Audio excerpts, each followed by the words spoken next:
Hola a todos, aquí les muestro lo que es una cabina amplificada de la genérica china y esta es la que daña el oscilador. Mire, estamos haciendo una adaptación que luego, si ustedes quieren, la vamos a compartir. Esto es un oscilador que hemos fabricado para poner a oscilar el inversor original de esta placa.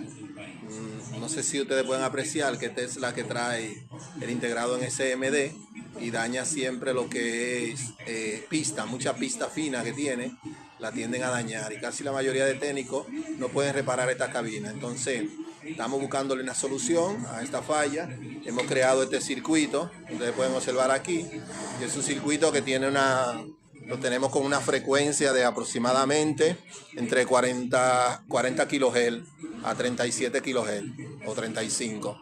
Es modificable también, pueden apreciar aquí en el tester. Vamos a medir la frecuencia y aquí en una gate tenemos ahí 24 kHz y 24 kHz en el otro.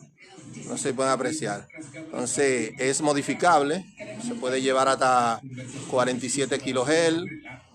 Para este tipo de cabina es más que suficiente, como pueden apreciar. Y el voltaje a la salida que nos alimenta también se puede aumentar a través de una retroalimentación. Miren, tenemos 28 voltios positivo y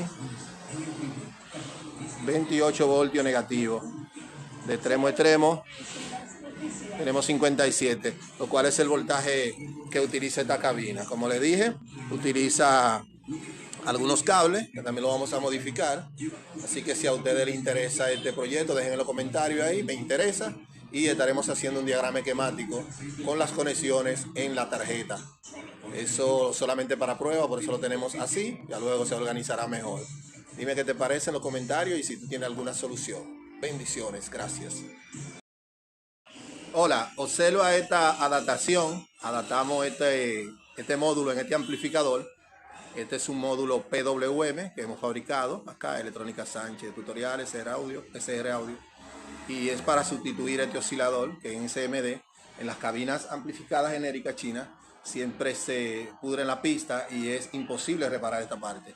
Entonces nosotros hemos hecho esta adaptación ya aquí a los MOSFET con su mismo transformador de ferrita y hemos sustituido esa parte que siempre se daña en las cabinas, ese tipo de cabina amplificada. No sé si ustedes han tenido esto, les voy a mostrar ahora un video de las pruebas de lo que son los pulsos PWM y a la frecuencia que está trabajando. Así que en el video están todos los detalles de este trabajo, un trabajo excelente, y se puede recuperar cualquier cabina de estas que trabajan a 12 voltios, que son recargables, y también trabajan con 110 voltios. Recuérdate darle me gusta y a compartir. Observa ahora las mediciones correspondientes a lo que es el PWM.